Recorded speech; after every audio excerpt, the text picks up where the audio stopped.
pledge allegiance to the flag of the United States of America and to the republic for which it stands, one nation, under God, indivisible, with liberty and justice for all.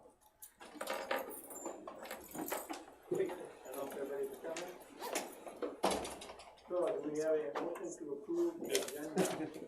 So moved. Motion made by Dean, do I have a second? Second. Second made by Josh. Discussion. All in favor? Opposed? Okay. Public comment. We received nothing through the question on the website at all. Okay.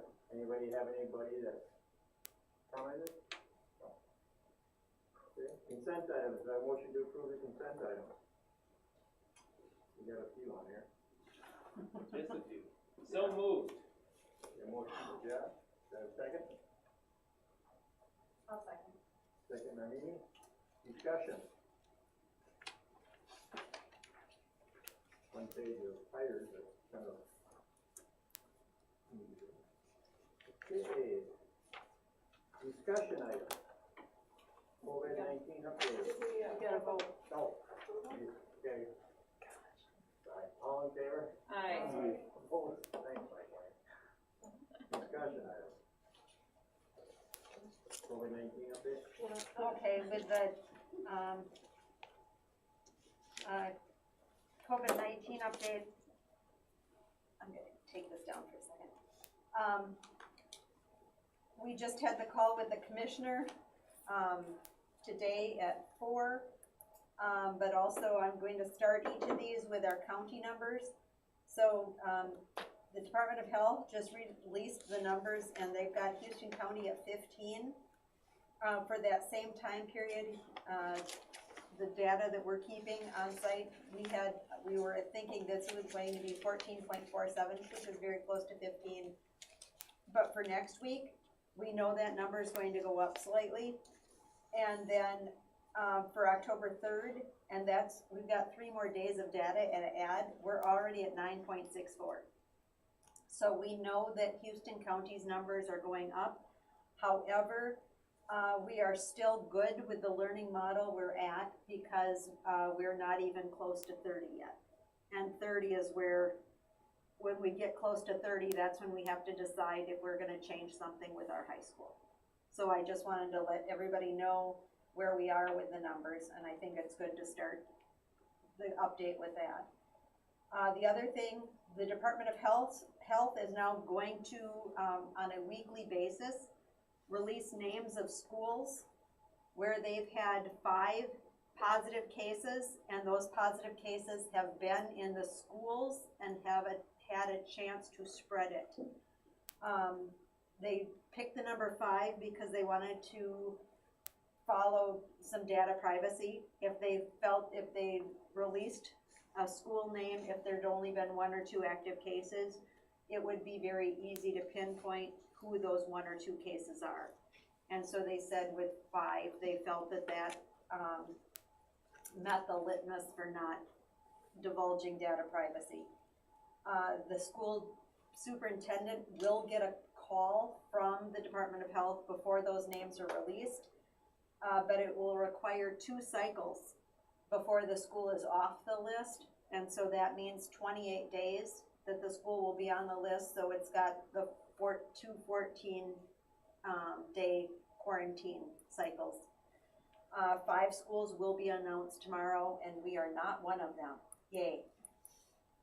Southeast Conference, we're working through the new guidelines and a lot of local control for football attendance, and so we've got that. We're not quite ready to go online. Some of the things that we have agreed upon, we know that we're only allowed to sell 250 tickets. The only way to really do that counting is to do pre-sale. So the home team will have 150 tickets to sell. The away team will have 100 tickets to sell. They will all have to be numbered. And the other thing is, all tickets are $6. So there are no season passes, there are no student passes, none of those will be, accepted. It's because we have to count, so everybody has to pay the $6 to get in, yes. Is there a case where the opposing town does not use all 100? Okay, sorry. Yep. I'll let you finish. Well, yep, so if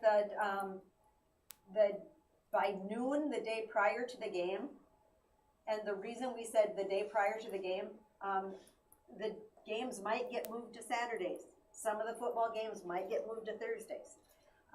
So it's just the day prior to the scheduled game. By noon, the AD from the visiting team will call and say, we've sold blank number of tickets, which means that the home team can then number, if they've sold 75 tickets, then the home team can number beyond their 150 for that other 50 tickets. So we could go to 200 tickets if they've only sold 50. So that we are sure that we can have 250 there. The people that are working are not counted as part of that 250. If a band came, they would be counted as part of the 250 because it's workers have to be on the sidelines. So that's why cheerleaders are considered workers. They will not count against the 250. But anyone who's going to be working, the Southeast Conference decided that just for the abundance of caution, our chain gang will have to be screened before they come into work. The ump team, so the reffing team will have to be screened before they can come on the football team to work, football field to work. And so the week following the game, the visiting team will send us a check for the tickets they sold. But then we're going to have to do, so we know exactly what the tickets are going to look like from the visiting team. We'll get a screenshot of what their tickets look like, so we know the legitimate tickets from a bogus ticket. That was the best way to work it out. And then social distancing is required in accordance with Minnesota High School League and MDH. We will have masks, and we can't have re-entry, and there are no concession stands. So there's no food or drink inside the stadium, because if you have something to eat or something to drink, you have to take your mask off. And we don't want to do anything that encourages people to take a mask off. And if our school is in distance learning, that would mean no games, and if we were playing a school that was in distance learning, that would mean they could not compete with us, correct? Here's the rub. If the state has shut us down, so if the state has come in and said you have to be in distance learning, then we're not allowed to participate in games. If it's our choice to go to distance learning, then as a school we could still, if the school board voted to do that, participate in distance learning. And so that's something that at the next board meeting, and I was going to bring that up, at the next board meeting, we're going to probably have to decide if we go to distance learning at the high school, are we going to participate?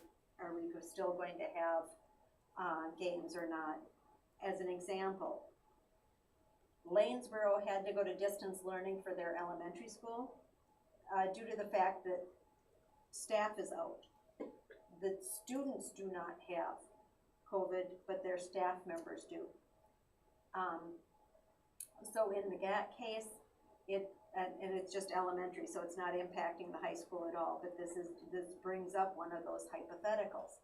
If we are in distance learning because we've got staff members who have tested positive and need to quarantine, and we know that that's our pain point as far as staff, not necessarily, because the kids can all stream in.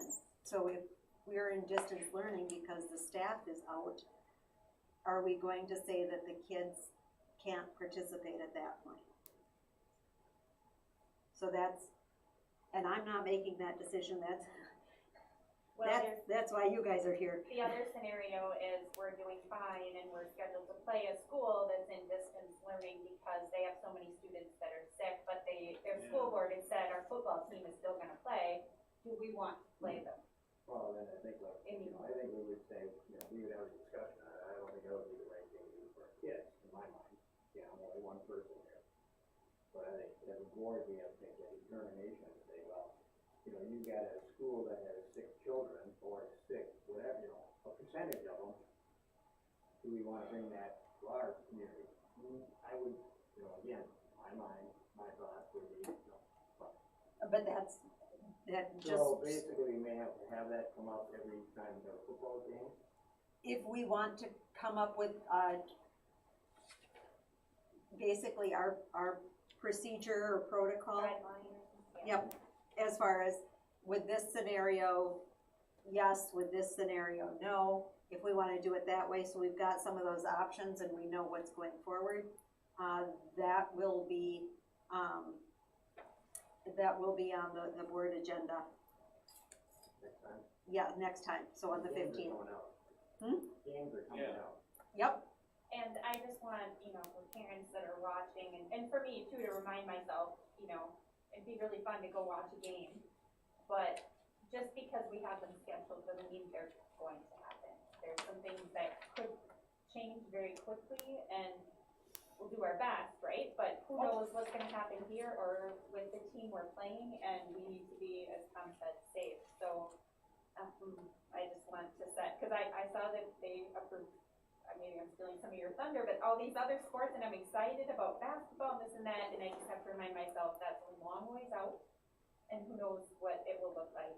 It doesn't mean just because they approved it, we're gonna get to play all those games. no, and that's one of the things that, as superintendents, we talked about, our goal is to have those opportunities for our students. Our goal is to allow the students to play.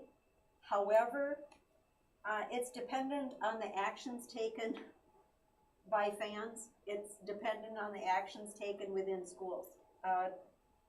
The only way that we get to let the kids play is if we're following the guidelines and staying well. It's like education support for our students, safety involved. This is Yep. a big deal. We don't wanna put them in harm's way and do it. Right, and so as soon as I know, there is still some discrepancy on how we're going to, we don't wanna be the mask police, and we are definitely not going to tase anybody. So we're, trying to figure out how to write that. There's a lot of brand new ones. We're trying to figure out how to write that language so it's clear and concise. So we have to make a decision next board meeting on that part of it. So Yep. people have input or thoughts, we should be thinking about it between now and then. And I will, That's something we're gonna bring up at the meeting, planning, next week, committee meeting, just to. and so we'll have input from the planning committee, and in my, superintendent update, I'll start putting out some options. That list is definitely not a finite list, so if you wanna add to it or posit some ideas, you're absolutely welcome to. Currently volleyball does not have spectators, and Dale has looked at and researched different apps. The app that a lot of the other schools are using is called NFHS, except to access the game, any spectator who wants to access the game through that will have to pay a fee. And we would like to rather have it streamed free of charge, so Dale found one that has minimal ads. It's a very good quality stream. And I can't remember the exact name of it, it's like something Max. And I'm sorry. We can't just YouTube it? As far as the quality, No? this one is as he did the research on the different ones, this one is a better quality. Okay. We will need to get a hotspot out by the football field to do the streaming for football, but the, connection here in the building is good enough that we can definitely stream volleyball games. What is Dependable thoughts on it? Do you want me to mention them? Are they, Dependable really doesn't they don't? get into the streaming stuff. We looked at, some people brought up the Ace telephone, or the Ace TV, putting it on the, cable access channel. And, not everybody has that, but then also to do the wiring, because we would have to have, the cable all the way from the hub room, all the way to the gym and the equipment. It would be a costly project to get that going. And with the, iPad and the free app, and with the wireless we already have, that's no cost. So that made more sense. Yes, Just, on the advertising, I hate to be the policy police here, but depending on who's advertising on this free site, we have a policy about advertising things like tobacco and alcohol. So I don't know how you check your advertisers that are part of that, but it's just something to be aware of. oh, I can ask Dale. There should be a list on the site, who's Right, advertising on it. but, So I that mean, should be some- That's a and- good point, look into it and see what. It's a good thought, McLean. It would be good to catch that before it airs. Right. I mean, we'd all be. Yeah. It's one that's made for schools, so, Oh, okay, Yep. never mind that, that's, okay. Then it doesn't hurt to check though. Still a good thought, Michael. yeah, but it's good to see Yep. who our ads are. Another thing from the call, if a student or a family wants to switch from in-person hybrid to distance learning, they can switch at any time to that.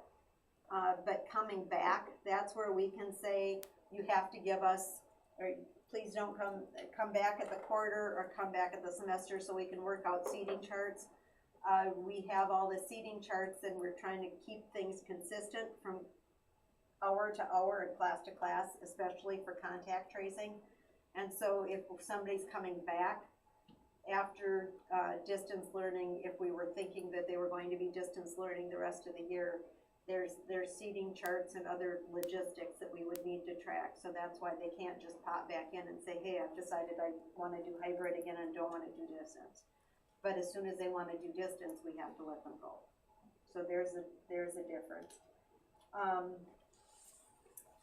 There is some concern about compensatory for fiscal 2022. Our compensatory funds for this year have already been decided based on our applications that were received by October 1 of this last year. And so compensatory for next year, we're nervous about that because people knew we were going to switch to free lunch.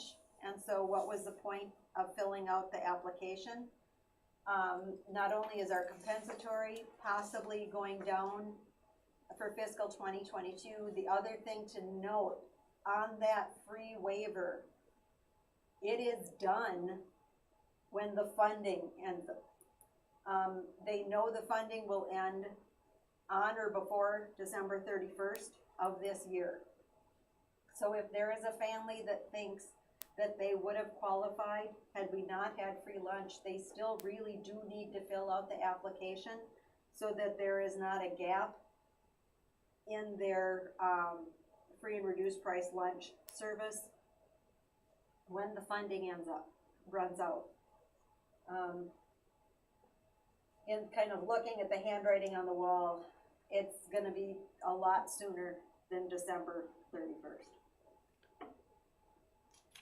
Let's see, and then the other thing is, we are now allowed and required to do 15-day drops for those students who have not engaged in school for 15 consecutive days. Last spring that was suspended, now this year it's back in place and we were required to do it.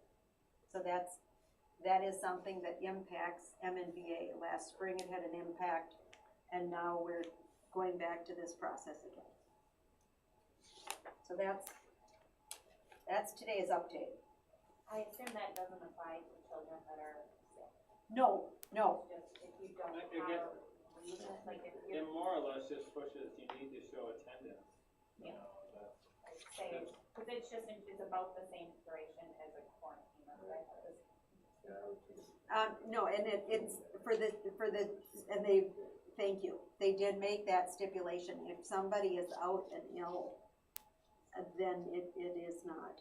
But if somebody just has decided that they're not gonna show up for 15 days, then legally we have to, and it's 15 school days. A quarantine is 14 calendar days, okay. and, that might end up being 2 weeks, but it would not be 15 consecutive school days. And I'm sure that the MNDA is putting out that notice before we close or even that way. Yep. Anybody have any questions on that? Okay, in terms of compliance, This is just annual. Before, the board had to approve it, and we had to sign it and send something in. Now it's just all electronic. So this is the notification to the board that the assurance of compliance as far as, the school being an equal opportunity employer and all of the other things as far as the back to school trainings, the back to school information about bloodborne pathogens and Title IX and bullying and harassment have been addressed. So we had to make sure that the board was notified, so this serves as notification. anybody have any questions? Okay, setting the date and time to go this workforce public hearing. The World's Best Workforce, consolidated form that we need to fill out is not online yet. And I'm not sure how they were going to address that this year, since we didn't give MCAs last year. So I'm not sure what they were going to want for data reporting. This is just a discussion item, so what I will be doing, I have sent an email to them asking what would be included in that, in the reporting form, and what things we would have to include in the public hearing.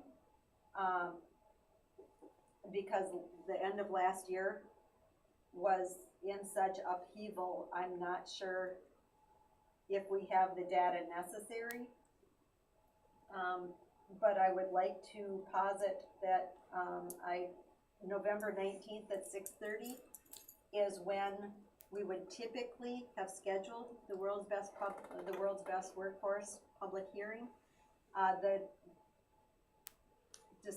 District Advisory Committee will be meeting, and I have to send the invite out on Monday. And so we will just start talking about goals for next year. We'll start looking at what data we do have for the last year, so we can see what we have if we're going to be required to put something together for a report. We're gonna set a tentative date of November, Well, and this is just a discussion item. is that what you're thinking, though? Yep. I'm thinking, so at our next meeting, it will be to set the time at November 19th at 6:30. But I just wanted to be really transparent. If somebody said, what do we have in there? At this time, there's nothing there. I know we've got data, but I don't know how robust it is. Do you have any questions on that? Okay, board members appointed to negotiation committee, we will be down one after next month, or this month, I guess. Right, that- October, right? Yep, November 15th will be Ron Evanson's last board meeting before he steps down. I didn't wanna get excited. But with Ron stepping down, we knew that would create a hole. And it does create one instantly. He's a member of the negotiating committee. We are in the process of negotiating with Local 70. It would be nice to get that done before October, but considering the fact that every time we've scheduled one, it has gotten rescheduled, I need to be realistic to know that we probably won't get that one done this month. So I would, Starting again. Tom, you can appoint somebody, but I don't want anyone appointed to that committee unless they really want to be part of that committee. Cause I would love to say it's all rainbows and unicorns, but that would be a lie. So if there's anybody, It's interesting, it gives you a new appreciation. Or So- insight. Go ahead. Currently, the committee has 3 members currently, so couldn't the 2 serve out the year until you seat Absolutely, the we new could. board? And then, except if one of those two can't make it, then we're left with just one board member. That's why with negotiations, it's really a good idea to have 3 on that committee. I mean, and if nobody wants to be on it, put it that way, and, you know, until we appoint again in next year in January, nobody wants to be on it, if somebody's willing to step in if need be.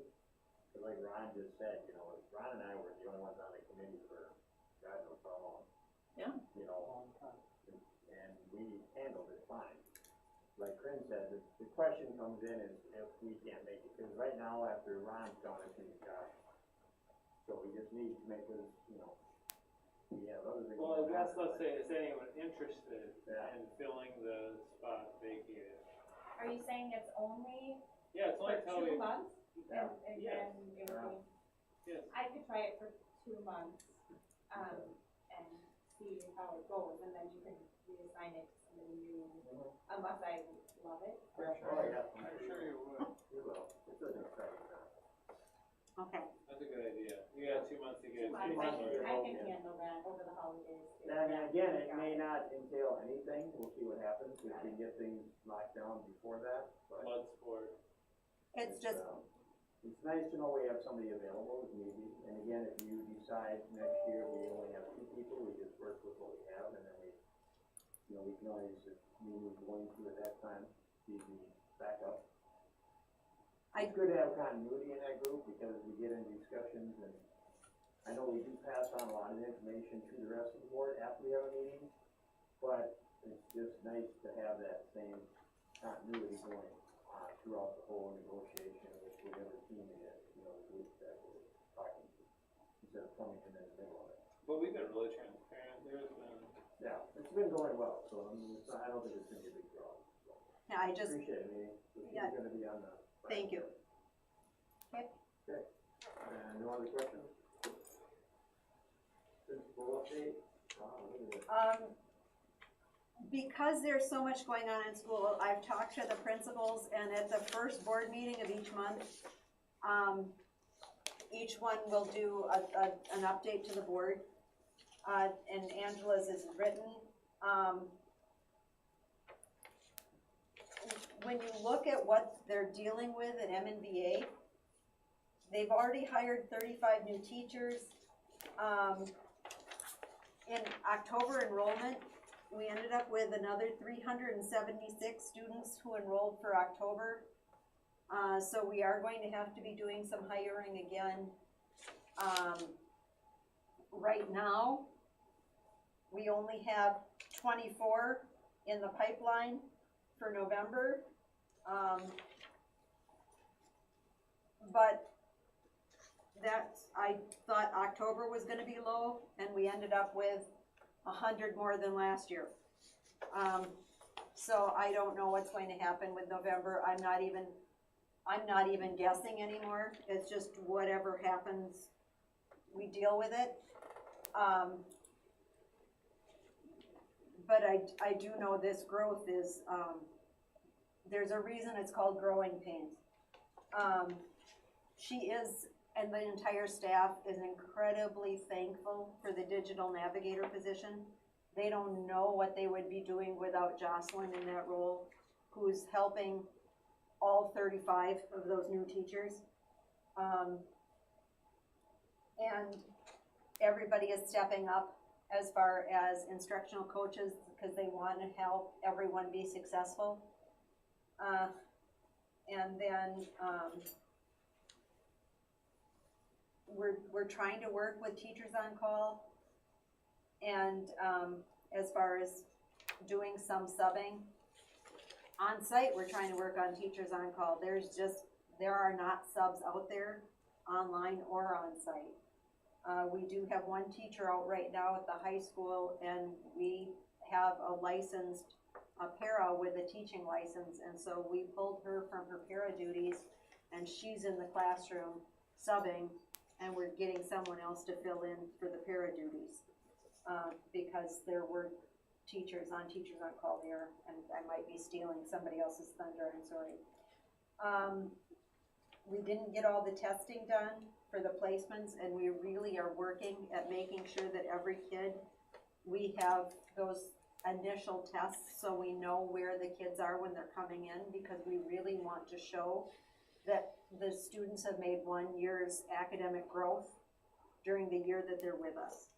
And so when kids are coming in low and they're leaving us and they're not maybe at grade level yet, if we can show that they have actually achieved 1 year academic growth at the very least, then we know that they didn't lose ground with us and hopefully gain some. And then the German teacher is, Carla's doing a school-wide basic lyceum, which really sounds interesting. So that's MNBA. So, yeah, I'll start, Michael Mangan, principal at Houston High School here. So COVID procedure-wise, it's going well. Students are getting the flow of things, of how the procedures are working, 6 foot spacing, also the wearing of masks.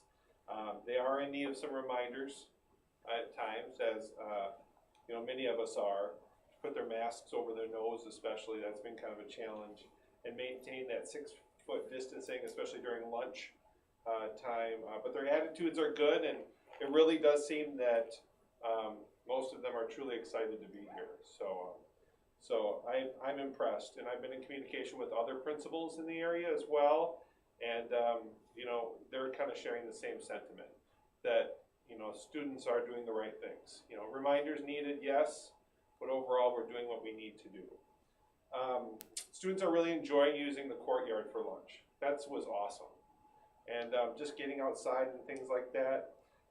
Some of our teachers who are out there for supervision are taking them for like a kickball game or some other kind of COVID safe type activities. So just seeing students be students has been really positive. Teachers continue to use many of the resources we purchased with the CRF funds. They're using it for streaming students in, and they're using it on their Wednesdays as well. That includes smart boards. We just put in some smart boards on Wednesday that we ordered, and I mean, even in 1 day, it's amazing what that makes. And then they have their Chromebooks, microphones, Bluetooth headphones, and different other devices that we use so we can stream those students in effectively. So it's working well. Robin, our foods teacher, had to change her curriculum a little bit, but things are happening in that setting. She made some awesome salsa the other day, brought it to me, and just delicious. So we've had some teachers out, like Corinne was mentioning, but you know, nobody's complaining. Like, teachers step up. You know, it says what kind of community this is when the teachers step up and they cover. So that was big. And we are putting in more long-term type plans so we don't have to keep surviving, and we can help that class thrive. The teacher is streaming in to the class, and it's a different skill, right? But as that teacher learns the skill and learns how to communicate with that person, that sub that's in that room, it's been a very productive class. So it's working. It's working. Social emotional learning. We have this program that we have called Move This World, and that continues to kind of be implemented. The biggest thing that is coming out of that is that students are being delivered content for social and emotional learning that's happening. So that includes things like strategies that help students manage their emotions, manage their stress, and help with interactions with others. So the stress reducing parts of that have been very significant. And I even find myself doing it, you know, just to kind of help myself relax. So it is very valuable. We also have our PBIS program in the school. It's alive and well. You know, the main focus this year that we kind of set up as a committee and as a school is safety. So during our advisory classes that meet once a week, students are creating COVID-safe games and they'll be competing against each other. Kind of a neat kind of setting there. And PBIS has given us a great opportunity to find the silver lining, in this COVID world that we're living in. The HHS Minnesota Honor Society is promoting a blood drive that's going to be held at St. Mary's Church on Monday, October 5th. So that's going to be from 1 to 7. So we're asking students if they want to do that, they just go after school. But it is open, so 1 to 7, St. Mary's Church on Monday. Student Council, this is the big one. Student Council is in the planning stages of a homecoming fall festival. So the week of October 19th. So they're looking at doing such activities like, coronation. They're coming up with theme days. We're going to have kind of a pep fest. Some COVID-safe games, and perhaps even a movie night. And the Student Council has been working with me to be sure we are setting up COVID protocols for all the homecoming and fall festival events. And this is important to our students, especially, and it helps us to kind of carry on the tradition that's been before them. I mean, they've looked forward to doing this stuff for years and years. So our teachers are awesome. I mean, we are very fortunate to have the teachers in front of our students that we have. And the big thing is every day I walk around the school and go into classrooms at least twice. And I'm seeing teachers building meaningful relationships with students and really engaging with them. And I see a progression in that. So, the focus continues to be meeting students where they're at, and then of course striving to get them to where they need to be. So, that's the update. Anybody have any questions? Thank you. Mr. Barton. Well, things at the elementary school are going better than I could have even imagined they would. The first month of September was wonderful. I never thought I'd say that during a pandemic, but due to the professionalism of the staff, the excellent behavior of the students, support of the parents, and the fact that we have a school nurse has really come in handy. Finding a substitute, as Corinne said, has been very difficult. Yesterday it took 4 of us to cover for one teacher who was gone for a reason that had been pre-planned. I had the pleasure of being in the room for 2 hours, and it was actually a treat to be in there. I was amazed. Of course, we have breakfast and lunch in the classrooms, and this teacher that I was in there for, they listened to a podcast, and the students had to tell me what podcast they listened to, and it's a But Why out of, I think it's Vermont Public Radio, and it's an amazing podcast. The kids enjoyed it. Lunch went really well. Well-behaved students. The professionalism of the staff. We had a meeting on Monday, and the main topic is that they wanted to be in person as long as possible, and so they're doing everything humanly possible to remain in person for as long as possible. Students and staff want to be there. They're actually having a really good experience dealing with the issues that we've had to deal with. As I said, breakfast and lunch in the classrooms has gone well. Wednesday, of course, is preparation, Wednesday morning preparation for going online. And the teachers are working hard at making sure, should down the road we ever have to go online, we're set to go, so they're working with the students, and it's working out extremely well. That's what's happening in the elementary school. You don't have another announcement? Well, it's not my blue ribbon. No. It's the school's blue ribbon. It's, the list of reasons for that blue ribbon would be endless, but it's because of the district, because of the support of the district. I would miss someone like an Academy Award if I start naming all the people. I mean, we start in the preschool and early childhood special education and ECFE, and the bus drivers that bring the kids to school, and the cooks that make the wonderful meal. And don't take a picture of me. And everyone involved, from the teachers that I said to the support staff, ADSIS program, Title I program, special education. The list is endless, and it's this district, and the groundwork that this district has set has been phenomenal. And so I said more than I'm sure. Does everybody know what he's talking about? Yeah. What blue ribbon, can you explain? Corinne, would you like to talk, please? Every year, the federal government recognizes blue ribbon schools throughout the country. They will recognize up to 420. This year, on September 24th, they recognized 371 schools throughout the nation, Puerto Rico, Guam, and some other territories. And of that 371, Houston Elementary School is one of the 8 schools from the state of Minnesota that were recognized as a blue ribbon school. We got recognized for exemplary work in closing achievement gaps. So we will have an event, probably in the spring, and we'll do something. Normally, this is a big deal. Normally, Mr. Bartz and I would be flying to Washington DC to get the award November 12th and 13th, and instead, Mr. Bartz and I will be zooming to Washington DC, November 12th and 13th. Close your eyes, you'll be great. And they will be mailing our flag and our plaque. So there will be a large flag that we will have. What I'd really like to do is, just as we did the reward school banners on the side of the building, I would like to do a blue ribbon school banner with the official seal on it and put that on the front of the building as well. We've got a perfect spot for it. Yep.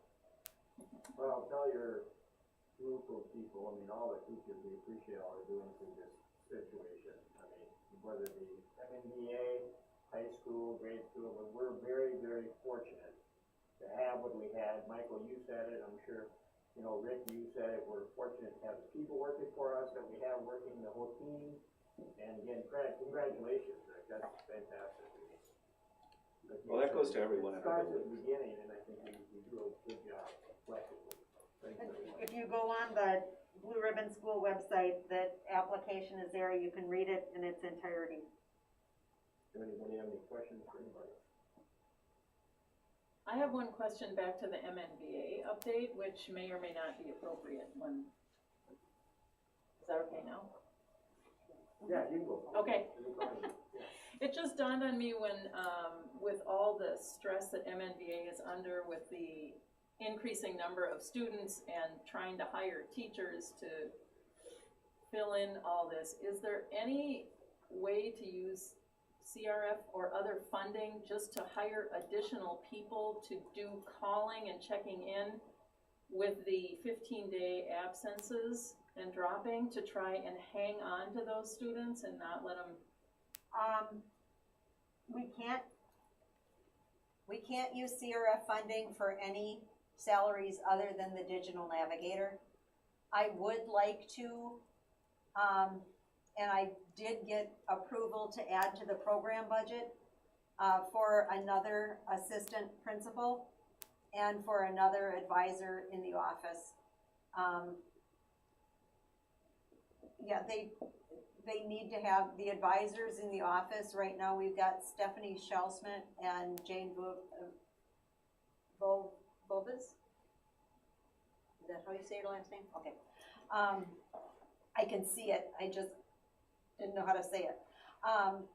And they're contacting kids that maybe aren't logging on, and they're trying to do troubleshooting, but it's just, we're over 2,700 students now. The 2 people can't do it.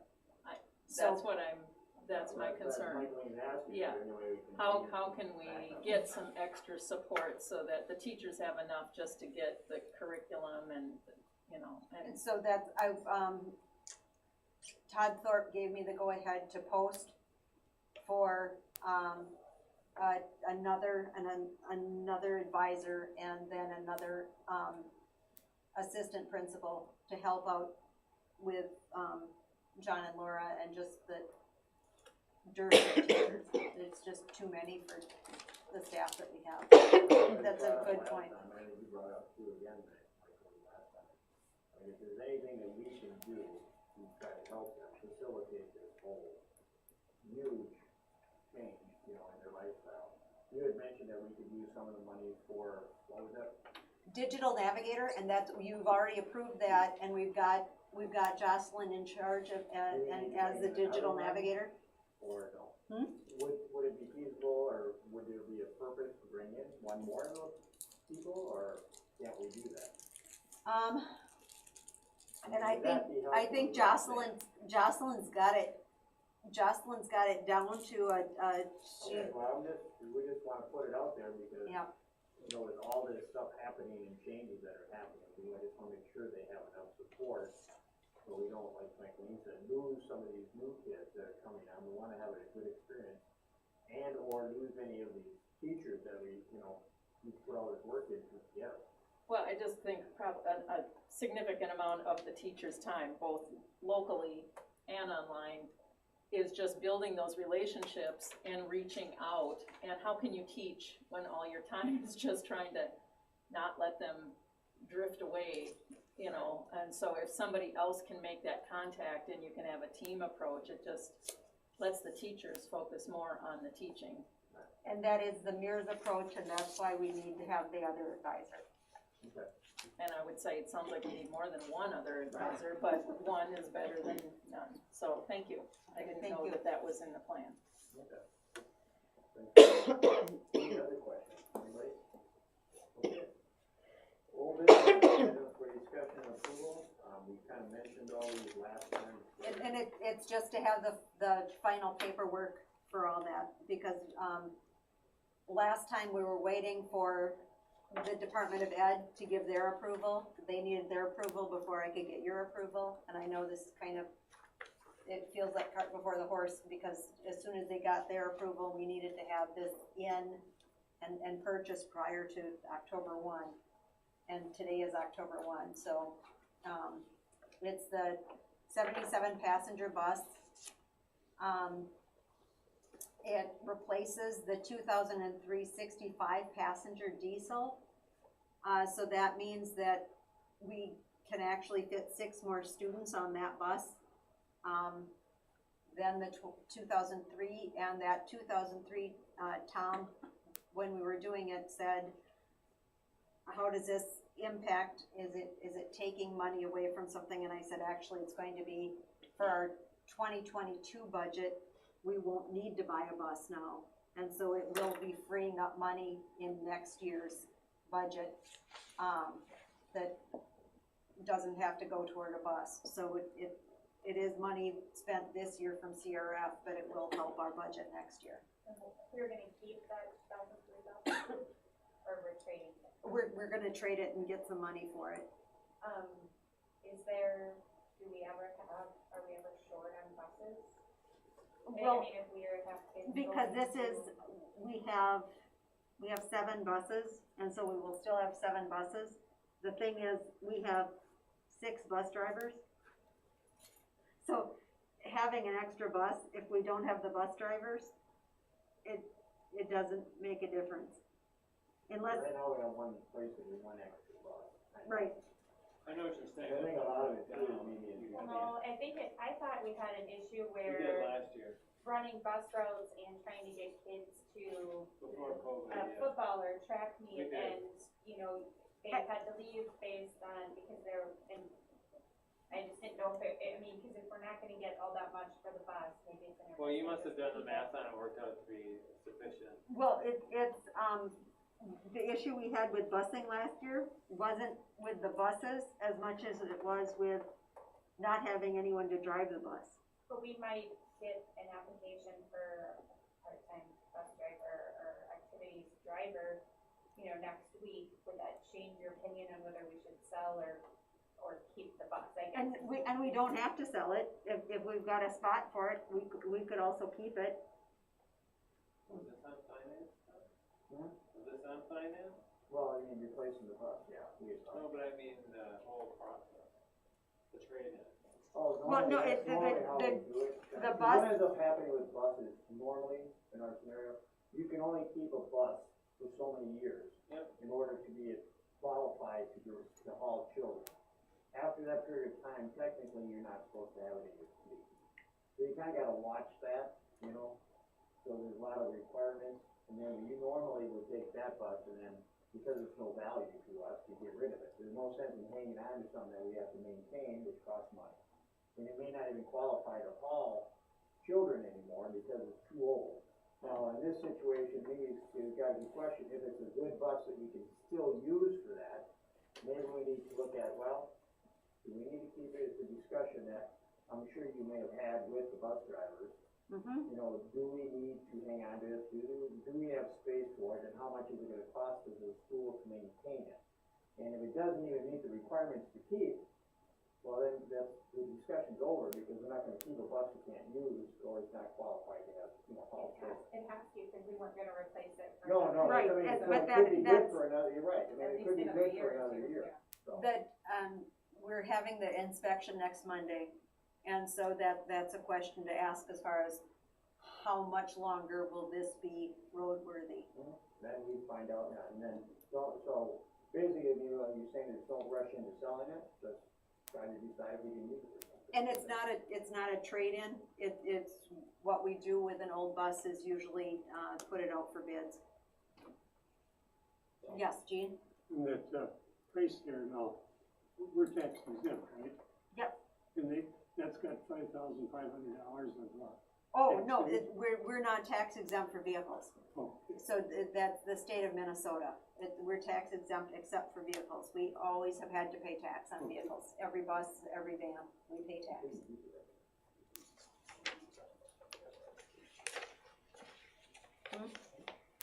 I know. Sorry. Okay, So I just need so, approval. so do we have a motion to approve the bus purchase? so moved. No? Second. Made by Gene, seconded by Ron. Discussion. All in favor? Opposed? Okay. Van purchase, similar like item. This is very similar. It's the 10-passenger Ford Transit van to replace the 2010 van that would need to be replaced in 2021. The van we're getting, is all-wheel drive. We've had the problem before with the van number 12 that this is replacing. That's the route van, and it goes on some roads that buses can't go on. And so sometimes in the winter or spring, when the roads are icy and or very muddy, the van has gotten stuck. And now with all-wheel drive, that should solve some of that problem. It doesn't have carpet. They're now with the transit van, the brand new transit vans, they're putting in more of a rubberized flooring, so you can like spray it clean. And so you don't have any of that it still looks very nice, but you don't have to worry about, anything in carpet. We got a heck of a deal on it. So, we got it from Decorah Ford, and it was cheaper than any other place we could find. So, Motion to I'll approve. I'll ask the same question again, are we keeping the old van for one more year, we selling it immediately, or is there a need because of COVID-related things to kind of keep an extra one in the rotation? usually what we do is take a van that can't be used for children anymore, or this one, we could keep around, until January. But after January, we wouldn't be able to use this one for students anyway. So we can use it for other things. Right, usually, food service gets the van that's out of commission for kids. The newest out of commission van goes to food service, and then they've got a newer van. Food service is usually driving around in like a 15-year-old van. So it's staying on. Oh yeah, we'll keep it. Okay. So I make the motion to put this ban. Then motion, do I have a second? Second. Second by Michael. Discussion. All in favor? Aye. Opposed? 10. And this is the same thing, we purchased the tent, the person, we had contracted to put them up, is ill, so we're waiting for him to come back to install the tents. But, they will be up and looking at the kids wanna stay out, as Mr. Mangan said, they like being out in the courtyard. They like being outside. So what we can do is, when we put the tents up, not put the sides on, but then, put some strategic panels on to block wind, but still have enough open air, so it isn't an enclosed space. And so then we can go farther into, the calendar year, and so that it's covered as far as rain, and it's covered from some wind, but it's still considered open air. Okay, we have a motion to approve the tent purchase. A motion by Ryan, do I have a second? Second. Second by me, discussion. I was just gonna say, just let us know if we need to make a secondary plan for installation, you know, if this person doesn't. I've called Winona Rental, that they have a crew that can put up tents, they don't care how much we pay them. Lacrosse Tent has also said that they will not come and put it up, so I'm just, we've got people that are willing to help if Yeah. there's somebody with knowledge of how to put a tent up, but we can't even find anyone with knowledge on how to put up a Well, huge tent. like I said, just place a call to Tom, chairman. Let us, I mean, we could, there are other schools that are putting them up, we can put some calls out to see who put it up there. That- We just don't want the kids to suffer from this. Right, from the delay. Yeah. Let us know how long it's gonna be, because I'm sure I may know a few people that put up, hunting tents, which are similar to what you have, I'm assuming. They're big, like, something you would take somewhere instead of hunting, where to put a furnace, hot, Oh, okay. Putting up a nice yurt. yeah. Okay. Just let us know. Okay. somebody to bring the elephant? Okay, we're on, only here a couple of weeks. Okay, discussion. So I have any further discussion? All in favor? Aye. Opposed? Okay. Thank you. New business, item for discussion, approval for the board, okay, correct? So moved. A motion by Josh, a second. Second. Second by Dean, discussion. All in favor? Aye. Opposed? Okay. Policies for first reading. I'm gonna call on it, Mike Dean's not here, but, Mike, do you have anything to bring up? I haven't really scanned them yet, so we all need to do that before our next meeting. Okay. Submit Minimal comments. changes. Any questions? Pardon? There were minimal changes. Minimal changes, that's good, thank you, Ann. Thanks, man. Announcement, for events.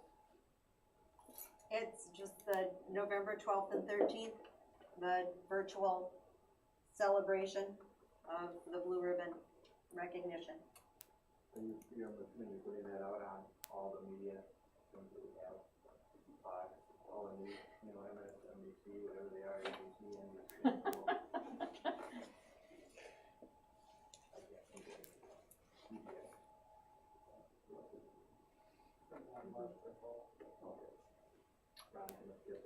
Any other important events? Just a big thank you. Great job by the staff and all inside the building and outside. Was there any meetings? Another important event. Tom? Another important event.